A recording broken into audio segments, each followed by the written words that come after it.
We're back in France. We're in the French Riviera in the south of France, and we're going out for a beach day, which is why we are lacquered up with this sheen. But we need to show you this. We don't normally share our accommodation, but we're on the top of this scenario and the smallest elevator in the world, which, so it's a door. This is old. This is old school. Yoo-hoo.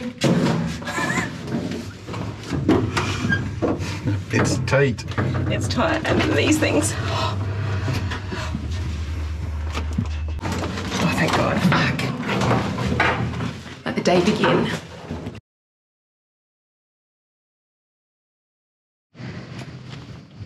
It's a little hedgehog, and we were so distracted by how cute this was, we didn't see its dead friend. What's a porcupine doing in the south of France? And what's the difference between a porcupine and a hedgehog? Country? Is it the same thing with different titles? That's what I reckon. Is it the difference between a shrimp and a prawn? Probably. A lobster and a crayfish? A hurricane and a cyclone? A hurricane and a cyclone, that's a good one. Or is it genuinely different? I shan't Google. No idea. Let me know in the comments.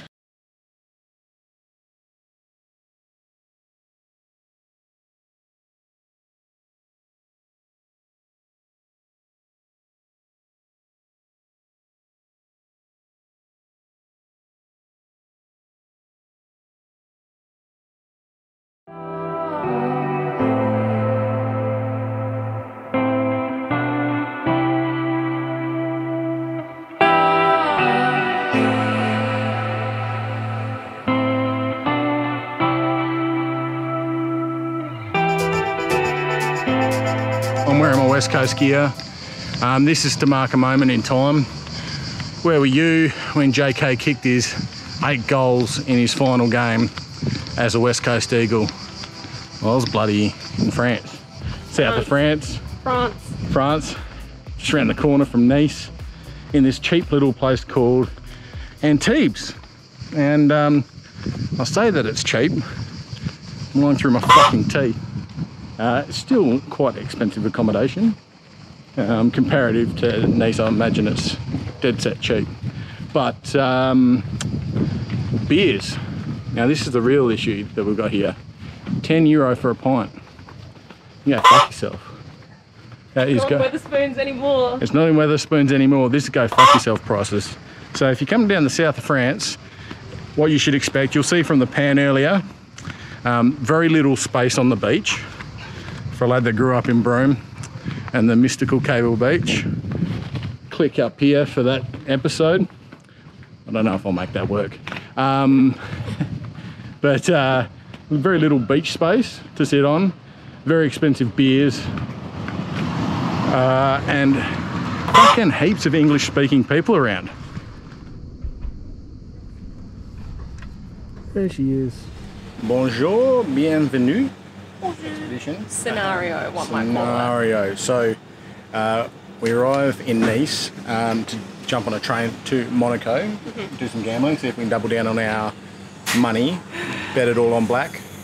I think this experience has taught us that we're not having a lucky, fortunate day. We rock up and we tried to get on the 11:36 train, but there's no fucker here that knows how to use the machines. So we're in line for, I don't know, 15 minutes trying to get tickets. Yeah, they only do it on a little machine that has like a dial. No, you can't press it. It was all about confusing. Honestly, it took me less than a minute to get a ticket out. So we could have. But everyone else seemed to take 5+. And anyway, we finally came back to get on the 12:36 train. So an hour later, absolutely chockers. Couldn't squeeze another person on there. It was double story. But then we got told to go to a different train. Now we've got seats, and this place is muy empty.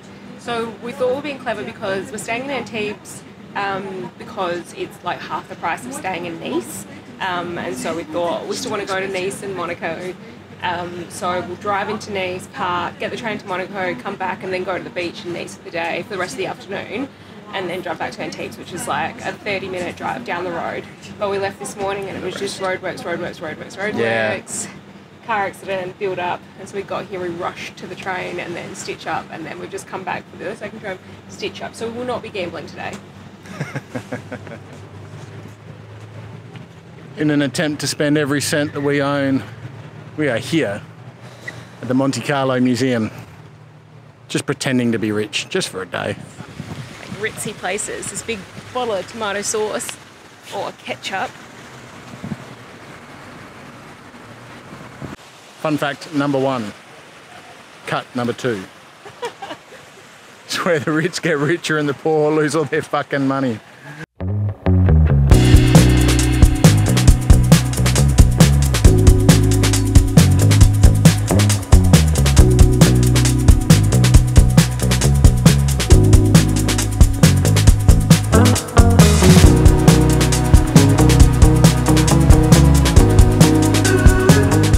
Monte Carlo, you come for the cards, you come for the cars. I'm done looking over my shoulder. This past time won't help me getting over it.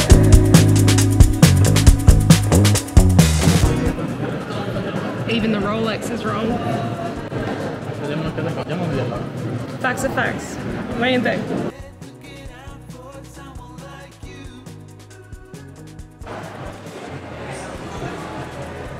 This is the only place that we can afford to go in the Monte Carlo. The toilet, where they charge €2 to enter. Fun facts, Monaco is the second smallest country in the world, second to the Vatican. It's famous for Monte Carlo, its boats. You are super rich to live here. There's no poverty. There's absolutely no poverty. There's more police presence per person per capita than anywhere else in the world. I think it's like 1 police to every 73 people.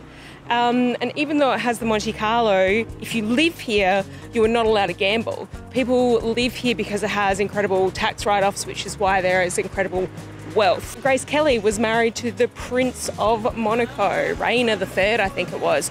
And then she died driving between here and Nice along this like stony path. And then also it's famous for the Grand Prix. The biggest stitch up about the Grand Prix is that the trains in and out of Monaco, because you can't actually afford to stay here unless you're one of the people who can afford to have a boat here, is that like the local trains that we took today stopped running at like 11 o'clock at night. So many people when they come to the Grand Prix get so messed up and forget to get the train out. And taxis are like €100 per minute, and you can hire helicopters to get out between here and Nice, but those are thousands of dollars for a helicopter for like a 2-minute ride. Other fun fact, we don't belong here. So for those interested in how this all works, because there's no tie-off points on the side, you essentially reverse up to the dock and you've got a starboard and port aft line, and they're working on the port line right now that they tie off to the back. And they've got set anchored lines at the front of the boat, essentially used as anchorage points at the bow of the boat that you tie off to. And the idea being you could put a couple of side springs on at the aft side, and this is how you tie up. And usually when the boats aren't 150 fucking foot or whatever this is, there'll be no gap in between here, and it'll be boat on boat on boat. And they just use these gangway planks to get on and off of the boats, because there's no way you can just step off. Last fact of Monte Carlo, this is of course made famous by the 3-card Monte card trick. It's all total bullshit, but I like to think that there's some street urchins out there playing a 3-card Monte, fooling you, because it's a very tricky trick and even I could probably pull it off. I'd like to think it originated here, the home of gambling. Intrepid explorers on the hunt for a beach. I'm glad to be out of my Monaco ensemble and eat my dags. Quick change at the back of the car in the car park. Yeah. Nice is far more nice than Antibes. It really is. Like if we were working, you just pay the extra money and you come and stay in Nice. Like it's got a beautiful like what is it, the Parc d'Anglais or the Promenade d'Anglais, because Queen Victoria used to come here in the winters for her health. And this is why it became the popular spot for the English to come and holiday, but then it just started becoming popular in the summer as well, not just for the winter. So you've got this entire promenade that runs through Quay, and just like great beaches for the entire strip. And just nicer streets and nicer shops and nicer options. But that's why it's more expensive. In this case, the money is worth the difference, if you can afford it. I just got back from a swim out there. Because we tried to dress nice this morning, I put some makeup on.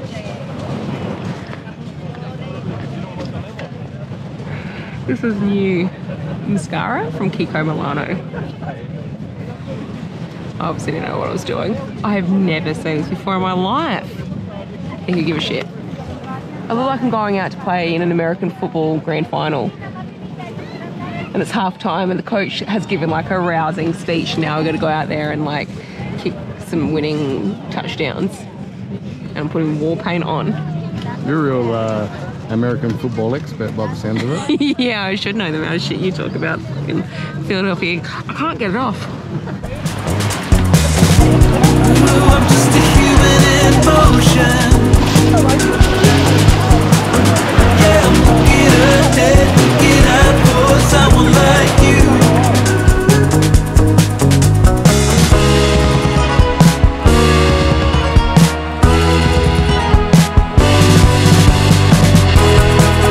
Maybe someday when I've grown older, I can see it all clear from above, looking back on it all. First Stony Beach review of my life. Sand all the way, stones. Not comfortable to lie down. Easier clean up though. Easier clean up, but fucking needs that at the beach. You're in the water, you're already fucking clean. Stones no go, get rid of them. Bad design flaw in beaches.